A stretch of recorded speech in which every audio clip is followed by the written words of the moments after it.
The next endpoint we're going to make is for the client to be able to get a specific item. So this is useful for item pages like this one, where specific items details are shown, as it saves the client from having to load every individual item at once. So coming over to Compass now and looking in our items, you can see that Mongo automatically assigns each document with this object ID. Now, object IDs are special 12-byte values that encode several bits of information like the Unix epoch, machine ID, and a process ID. And this combination ensures that every document has a unique ID.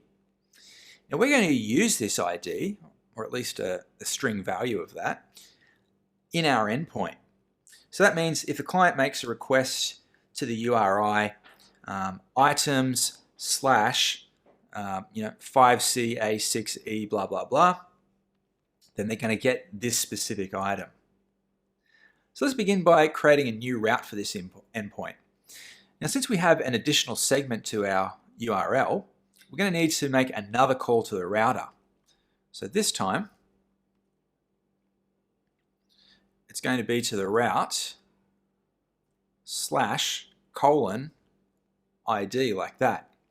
So this is a dynamic route, meaning you can match any string with this ID value here. Now, you've probably seen a similar pattern to this used with view router.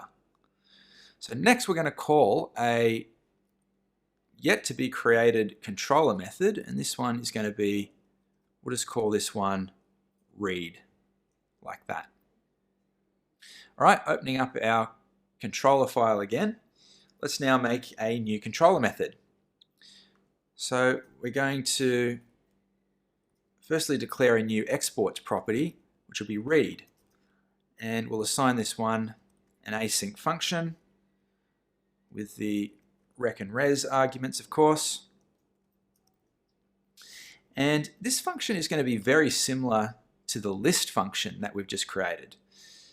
So much so that let's just actually copy the body of this one out and paste it down here, and now we can just modify this one. So the first big difference is that instead of the find model method, we're going to use a different model method called find by ID.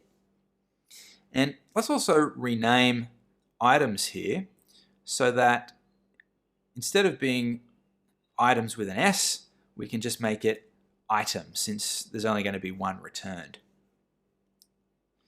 And that refactoring didn't work too well. Let me just fix that there like that. All right. So Express allows you to access the dynamic segment of a path as a sub-property of the request object. So what we can do with the find by ID method is pass in rec, and the property params will hold all of our dynamic segments. And this one is ID, so we can just go rec.params.id like that, and that's going to pass that in. What I also want to do is add an if statement below this, so that if item is false, then it means that there's no database item that corresponds to the object ID. So that would be the case if the item was deleted, for example. So in that case, what we want to do is we want to return res, and we'll give it a status of 404 and send that back like that. Now remember that Mongo IDs have a very particular format. So to improve this method even more, what I want to do is begin by checking if the ID provided is actually a valid Mongo ID. Not whether we've got it in the database, but whether the format is actually valid. So what we want to do is very similar to here. We want to return a 404 if the client passes an invalid ID. So the point of that is it's going to save us from doing a relatively slow database call with a value that we could have already known wouldn't match a document, since it's an invalid ID. So To do this, what we're going to do is we're going to need the object ID method that we've used before. So we're going to come up here and we're going to pull that from the MongoDB package there like that.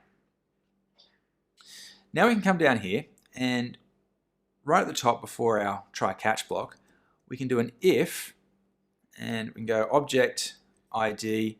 We can use the isValid method, and we can pass in rec.params.id like that. And actually what we're going to do is put a bang in front of here so that we can respond to the negative case. And then we're just going to copy that line from there, and we're going to return that 404 in that case. All right, with that, our endpoint's complete. So in the next video, we're going to make some tests for this one.